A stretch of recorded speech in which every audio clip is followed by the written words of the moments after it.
Hello, everyone, and welcome to English Gone Wild, the show where words are dangerous. It is not dangerous, Brad. It is educational, and please stop breaking the set.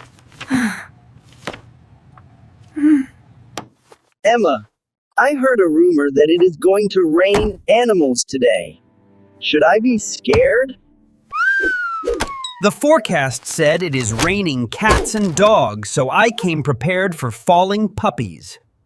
Brad, close that umbrella inside the studio. And it is bad luck, and raining cats and dogs is just an idiom. So no flying kittens, that is actually very disappointing. I wanted a pet. It simply means it is raining very heavily outside. Idioms are phrases where the meaning is not literal. Our next topic is about a very simple task.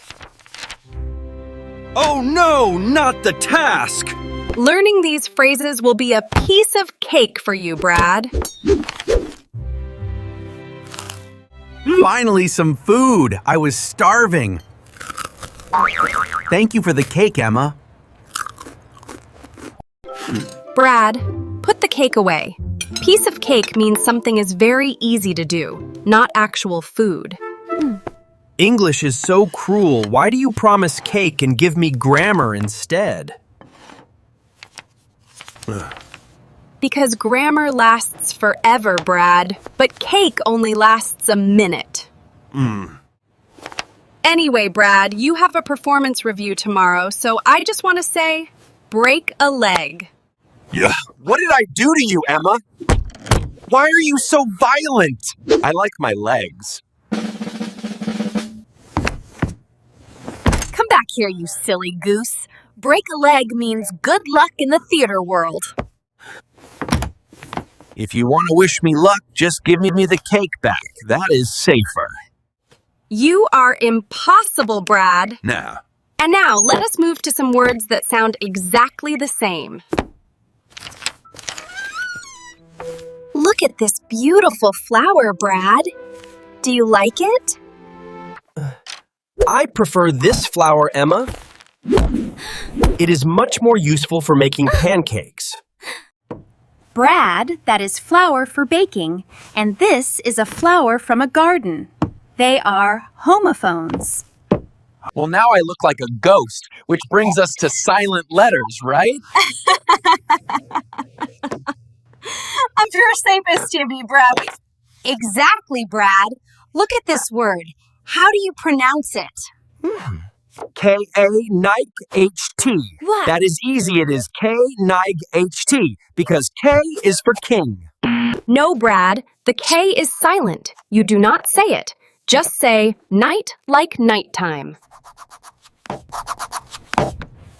Wait, so my knee is just a knee? Then why is the K even there? Is it hiding? English has a lot of history, Brad.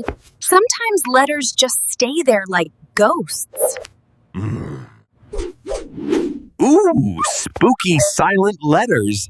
I am the ghost of the letter K. Stop it, Brad. Now try this one. It starts with a P. Psychology, is that right? Did I get the P loud enough? The P is also silent, Brad. It is just psychology. You are driving me crazy. I think she is just making these rules up to trick me, folks. Moving on, let us look at the word queue. It means a line of people waiting.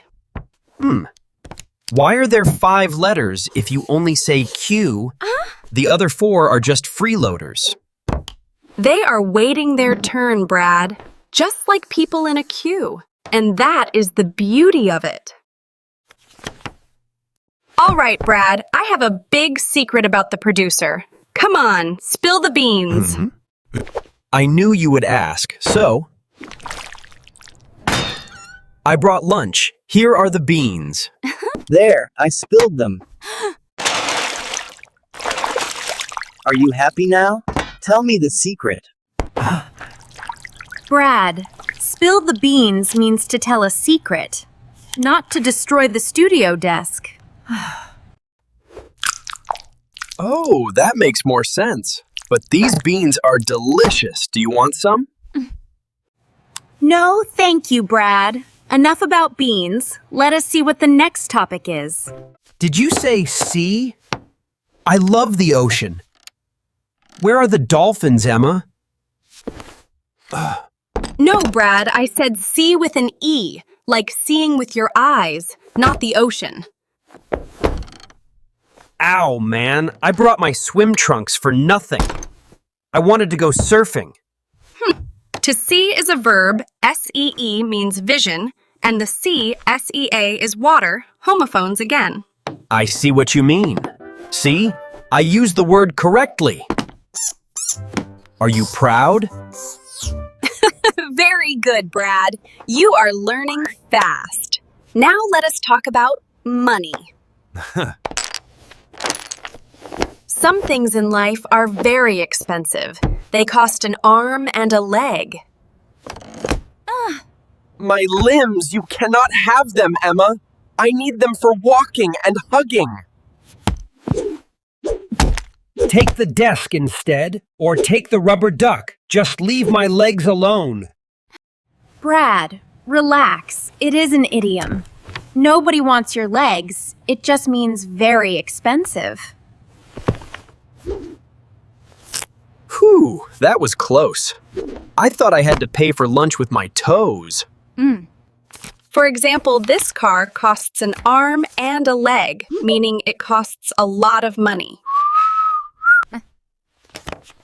I will stick to my bicycle, but it only costs a scraped knee occasionally. Wise choice, Brad. Now look at these two things, dessert and dessert.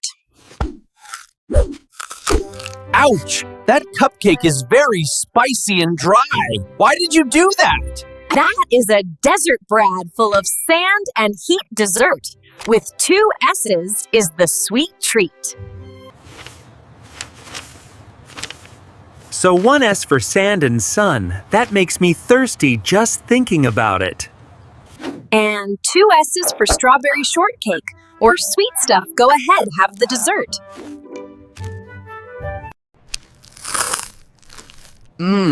I love double S words. They are the most delicious words in English. I have another secret, Brad, but please do not let the cat out of the bag. Don't worry, I have the bag right here and the cat is ready to go. No, Brad, stop. Do not open that bag inside the studio. Are you crazy?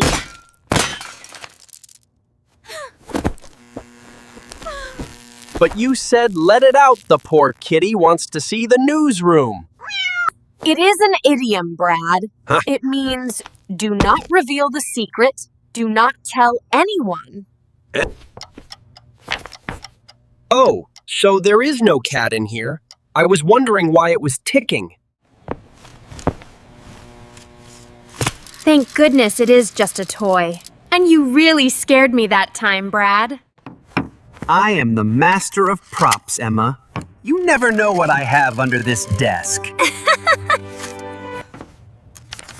Okay, Prop Master, let us work on your pronunciation. Tell me, what are you thinking? Let me see. I am thinking about ice cream.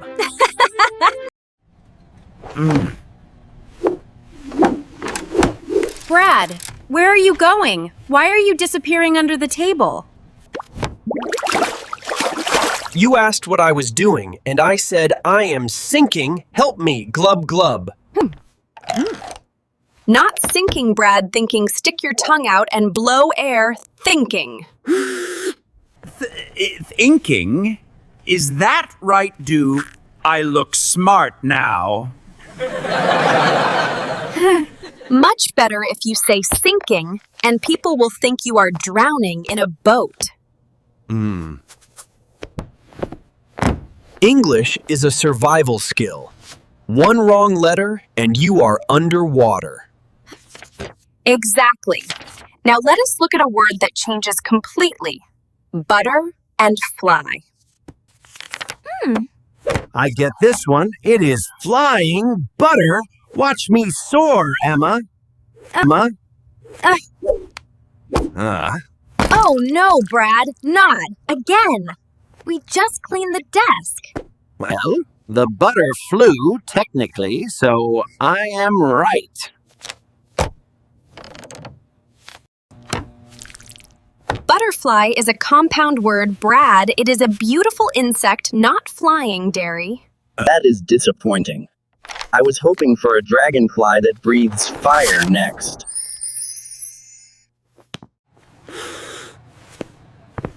We have been filming for a long time, Brad. I am ready to hit the sack. Say no more, Emma. I will hit the sack for you. Take that, you sack. Brad, stop fighting the furniture. Hit the sack is an idiom that means going to sleep. Oh, sleep. Why did you not say so? Good night, folks. Wake me up for dinner.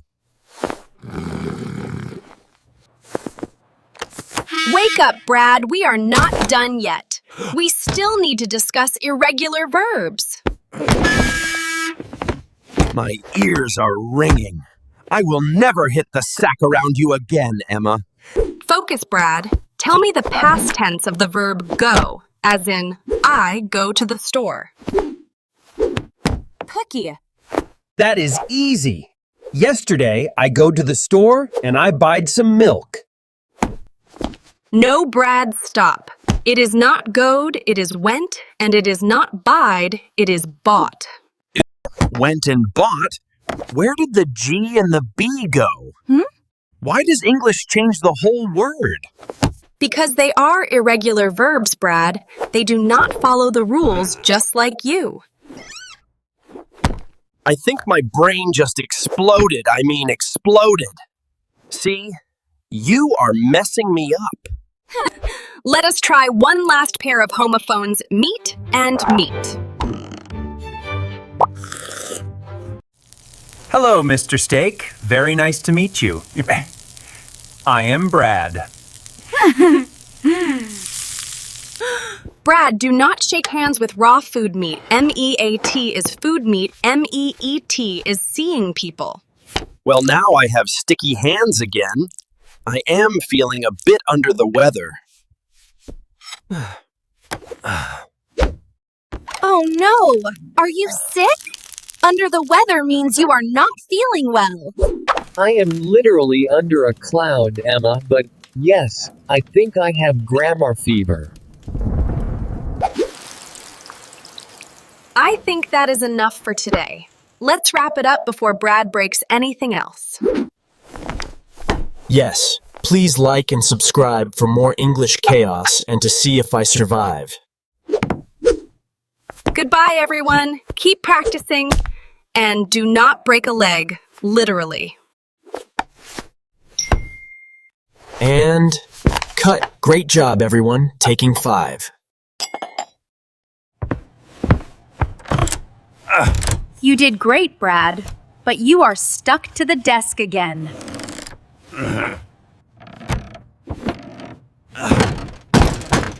Brad, are you okay down there? Do you need a doctor? I'm fine, just checking if there is any cake left down here.